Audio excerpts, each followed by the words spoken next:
Last Wednesday, after one of the worst days of my life, I rushed to the post office to send my wedding invitations. I went home to see my fiancé in bed with another man. I'm now calling my family and telling them to disregard my letter. Reddit, what's your most horrible moment? The night that I got my father arrested for threatening to kill me and domestic violence. He got himself arrested. Not your fault. A few years ago I lived with my grandmother in an apartment near my university. She had rented it near there specifically so my life would be easier. To this day I've never loved someone more than her, or have been loved more by anyone else. She was 62 at the time and was one of those people who refused to go to the hospital for any reason. She had been a heavy smoker since her young teens and was probably afraid of cancer or something like that. All she ever did was watch Lifetime, sleep, and provide for me. She was retired. One night she came home from shopping at Costco and told me she was going to be making fish for dinner and was going to go out for a smoke first. Like usual I lost track of time in the internet or a video game, whichever I was doing at the time, and probably about 2 hours later I realized that she either never came back from the cigarette, or she had come back and gone out again. I went outside to check on her. She wasn't in her normal spot, so I walked to the parking lot and saw that her car was still there. She was nowhere that she usually goes, and I was walking back to the apartment when I saw her purple sweater laying in shreds on the ground. A million different things went through my mind. The first thing was that someone attacked her. Who would want to harm an innocent elderly woman? I immediately called 911. And they informed me that they had received a report some time ago regarding an elderly woman at my apartment. After calling my mom and frantically driving to the hospital she was taken to, I learned that she fell and hit her head hard enough to cause massive internal bleeding and, according to the doctor, destroyed her brain. Some passerby called 911 and she was alive, but basically in a coma. The responders had torn off her sweater and left it behind. The doctors did many tests and assured us her brain was gone and there was no chance of her coming back, so we had them pull the plug. I sat there and held her hand while listening to the machine tell me she was dying, slowly, from no more life support. Those were the longest moments of my entire life. I went and stayed with my mom for a few days, and we eventually went back to the apartment to pack up stuff to move it all out. It stank in that apartment, one of the worst smells I can remember. And no one knew what it was, so we just opened the windows. Some time later my mom says, "There's some fish in the microwave. That's what causing the smell," and she threw it out. That was the fish she was defrosting to cook me for dinner that night. Finding out why my dad is in prison for the next 15 plus years. Yep, absolutely sucks to have the curtain lifted. 1 month into my new relationship with my girlfriend, she calls me crying. Her brother drove away and was texting and called her one last time and said he loved her and to take care of their mom and siblings. She called me ASAP and told me, and I rushed to the only place I would think he'd go to. About an hour away, I hauled up to the area, saw a figure on the side of the road, slammed my brakes, got out, and rushed to help him. His wrists were bleeding, but I removed my shirt and wiped the blood away and dialed 911. Took them 30 minutes but I stayed out there, kept him from trying to rush into traffic, and those dang mosquitoes kept attacking him. Had to keep them off him. Ambulance came and took him away. He spent 2 months in a facility to help with his depression. Worse feeling seeing him suffer like that. He's better now, almost done with college. Proud of him for making it this far. I was just glad to be there for my girlfriend and her family. Happy to say me and my girlfriend are going on 3 years now.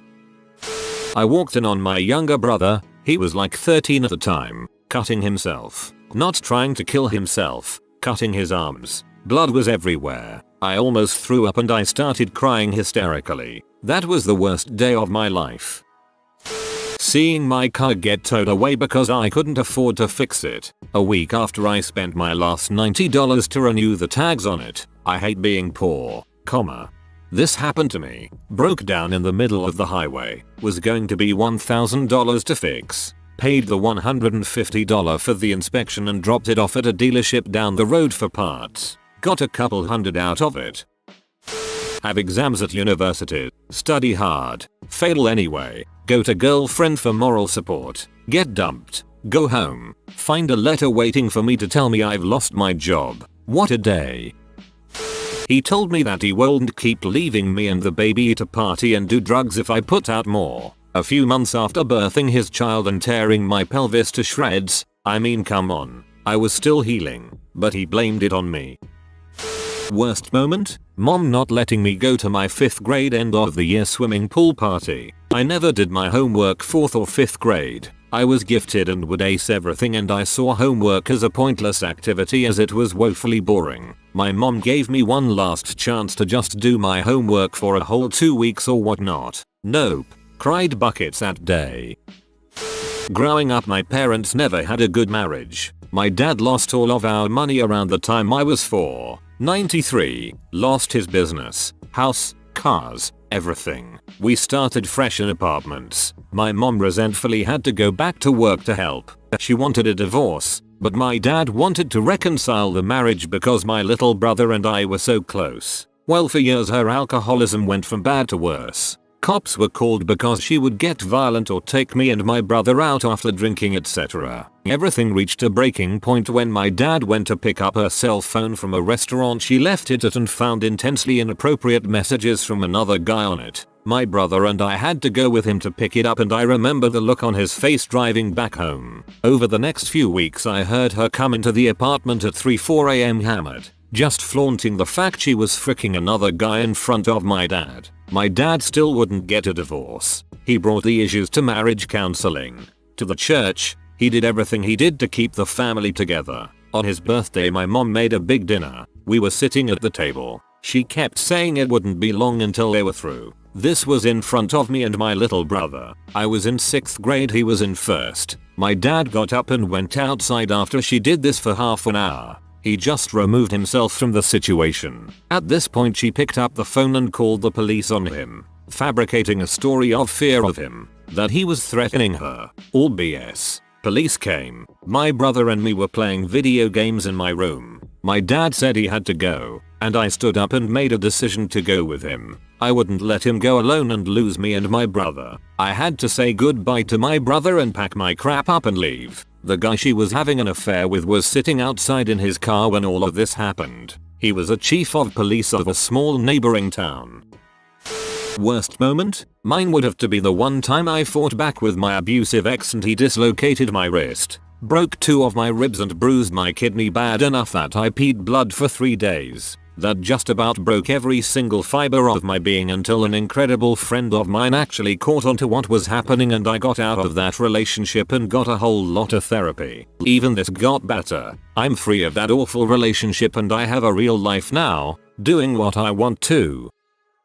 My worst moment came courtesy of the woman I was going to marry. My fiance came home from work one night and said we needed to talk. She told me she's met a guy at work 2 weeks ago and she's straight now after 5 years of us dating and living together. I had proposed a few days earlier and she had excitedly accepted. Now she was telling me she met a guy 2 weeks ago and she didn't want to get married, didn't love me, wasn't sure if she ever loved me. I was stunned, humiliated, embarrassed, furious and a bunch of other adjectives. She told me she was in love with this guy and he was everything she wanted and needed. He was, in her words, a much better person for me. Freaking B had the audacity to ask if she could keep the ring, since it was a gift. That was 2 years ago. The outcome? The guy she was so in love with after 2 weeks? He's an unemployed high school dropout who lived in his mommy's basement. He knocked her up and then got arrested for possession with intent to distribute. She's living in a crap hole motel with her ugly little crotch fruit.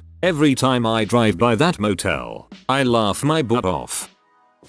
Walked in on my 5-year girlfriend with a guy I knew, works in my department at a university. We co-owned the house, so for the next month together she was insensitive enough to complain about not being able to bring the guy home. 3 weeks after moving out, bluid clots found all through my leg and torso. Spent a week in the ICU, 163,000.00, and had 2 minor strokes. The whole ordeal sent me spinning into nearly a year's worth of depression. Glad it's over. Running a 1-stroke 2 marathon tomorrow.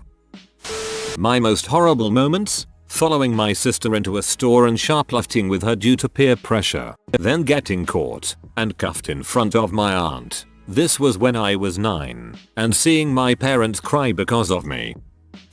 my worst horrible moment. Well, here it goes. This past Thursday was going amazing. I got to talk to the girl I liked for hours. We have gotten so close. I was in the clouds by Friday morning thinking things actually will get better and I have awesome things looking ahead of me. Friday 2 p.m. my mom comes home crying. She has cancer. This whole day she spent telling us to concentrate on our studies, go forward and not look back. No distractions. To accomplish our goals. The girl messaged me at least 10 times today. I have replied to none.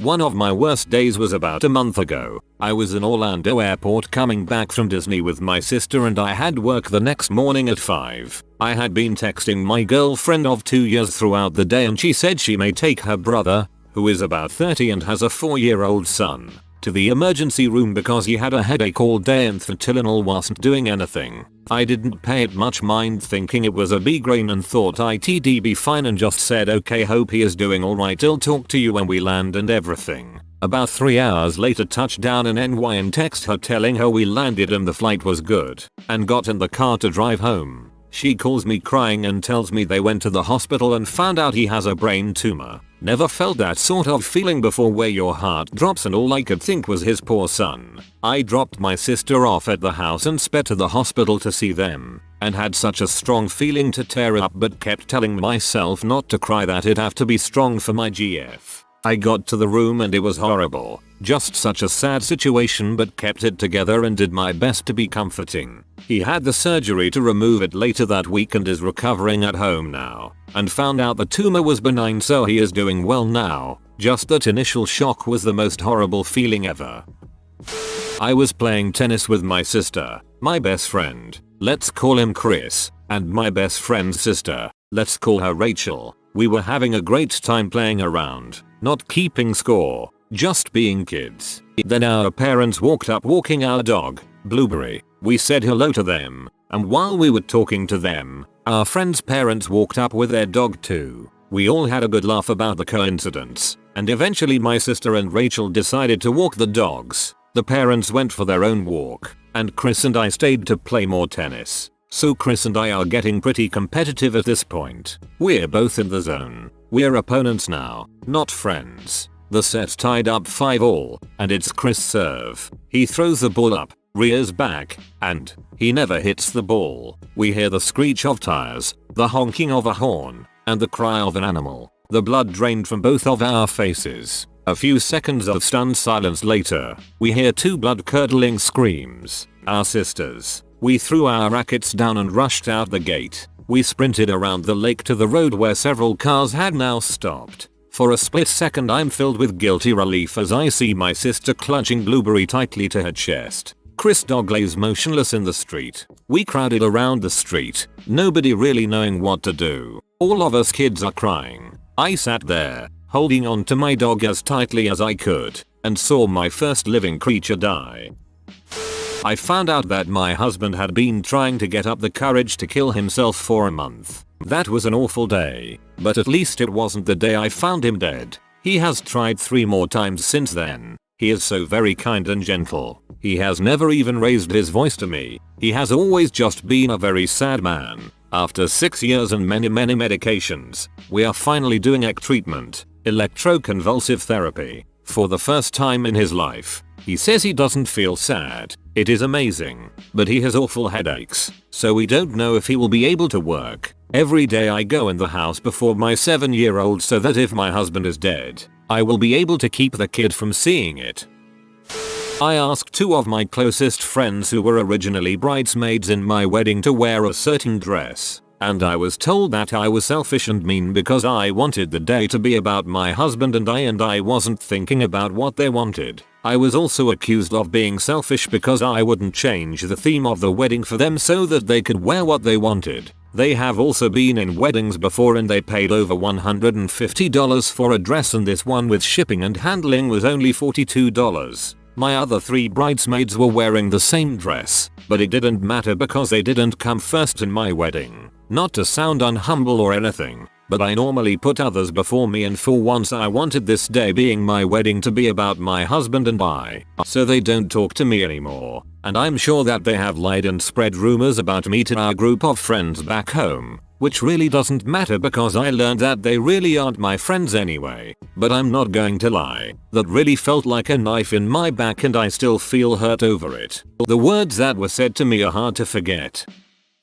The day I held my dog's paw as the life drained from her. She hadn't eaten in a week and was going into heart and kidney failure, so we decided it was best to put her out of her misery. She had been in my life for 10 years and had kept me from killing myself countless times. She would sit with me and lick the tears off my face. And she was there when I finally got help and started being happy again. Every second of every day I miss her, and it's hard to believe she's been gone for 3 months. R.I.P. Shiloh, and know that I love you more than anything in this world.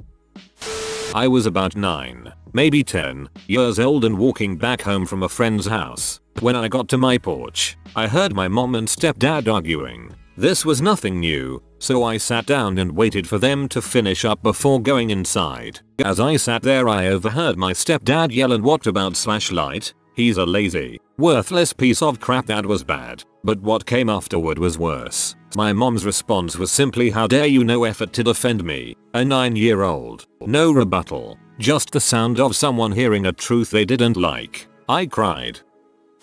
Finding out my best friend died through the RIP statuses on Facebook the next day. No one bothered to tell me.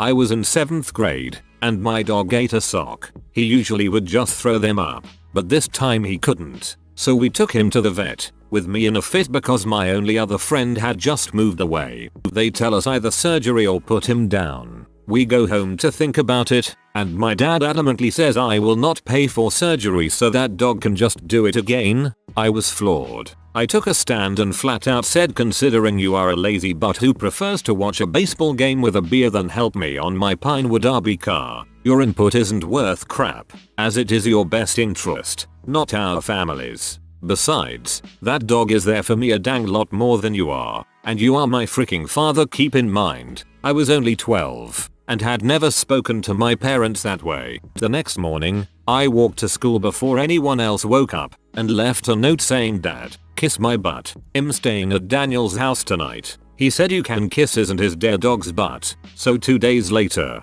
I come home. Sitting in the living room is my dad, teary-eyed. Sitting next to him is my healthy, post-operation dog. Dad looks me in the eye and said I didn't know he meant so much, and me so little. "I'm sorry, big hugs," etc. So it was depressing at first, but a large turnaround in my dad-son relationship, as we are now in a much better friendship. One of them, my dad interrupted the Sunday morning message, stepped down from the pulpit, and took me out of the sanctuary to spank me, in front of the whole congregation. I was being a little bee. I deserved it. Another, my senior year in high school, my family moved to become missionaries, just after I had met and fallen in love with my, now, wife. When I was 19, I moved with my mom and Grams from O to CA. A friend from O was in town for a visit, and on his last day we just hung around the house. Mom was at work and at some point, Grams went for a nap. This was usual. My friend and I were in the living room playing cards, killing time. When it was time to take him to the airport, we gathered his stuff and I yelled to Grams that we were leaving. No response. I walked closer to her bedroom, still nothing. I stood in her doorway and found her peacefully asleep. The ensuing 911 call and feeble attempts at resuscitation were the hardest moments of my life. She was 62 with all kinds of ailments, but nothing life-threatening. This was a minfrick. She was my rock and my hero. She judged no one and loved everyone for the person they were. That was 10 years ago, and to this day I wonder if there was something I missed or something I could have done to save her. The 22nd of February, the 22nd of March, 2005, my dad, who was like my best friend, died suddenly from pancreatic cancer. A month later, I found out the first girl I ever loved was cheating on me, and then we split. Hardest time of my life. How did I get through it? Led Zeppelin, The Rain Song. Flee from me, Keepers of the Gloom. My fiancée got pregnant a few months before our wedding. No big deal, I thought. She wouldn't be showing yet at the wedding, and we were planning on being married and having kids anyway. We had let the apartment lease run out and moved in with her parents to save up for a down payment on a house, and therefore fricking was pretty rare. So when the doctor gave us an estimate on how far along she was, I got a curious look on my face. She broke down crying. Long story short, she ended up marrying the real father. My early 20s. Now, ex-wife had what turned out to be a 3-year affair with her multi-millionaire, 50-something-year-old boss. After 2 years of difficult times trying to find ways to deal with what happened, to believe her story of how it all escalated into what it became, and after leaning on my best friend to help me through it all, I called it quits. I told her it just wasn't going to work and she once again packed her things and moved out. The following weekend while I was out of town, she went to my commercial building where my best friend leased space from me for his part-time auto repair business and brought some beer for them while he changed her brakes. One thing leads to another and bang. Literally, she fricks him to get back at me. 3 months later, without me knowing any of this took place, she's pregnant and he's crying at my office door. I've got nothing to say to him. He knows the person she is, or is not, and now has to face the fact that this is going to be his baby's mama. Of course, while he is in tears I remind him of this. As much as it killed me at the time to lose my best friend and the woman I had been through so much with, poetic justice prevailed. They now have a 3-year-old girl named Haley Renee, a name she chose for a baby she was pregnant with shortly before she met me, a baby she aborted. I say get rid of anyone close to you that doesn't share your level of honesty, sense of honor and respect. Life will take care of the rest. Let it go and give it some time. Things will get better. I was stalked and sexually assaulted when I was 19, but that wasn't the most horrible moment. The most horrible had to be the look on my mom and dad's face after it happened when I was in the hospital. My parents have always been pretty emotionally distant, but I've never seen them struck with a loss for words and a look of fear strewn across their face before. I'm not even angry at the dude for doing what he did to me. I'm furious for how he made my family feel, though. Funny how that happens. When I returned to class from running an errand for a teacher, I found my sketchbook had been vandalized. Dirty fingerprints on every single drawing. I just remember crying my eyes out as I tried to erase the fingerprints, but no matter how much erasing I did, nothing would come off. I was dumped 10 days before my wedding to my GF of 5 years. Then I found out 3 months later she was pregnant with my son. So not only did I find out she was a B, I also still have to talk to her when I pick up my son. If you are new to the channel, you can subscribe. I publish new videos every day. Until then, check another video.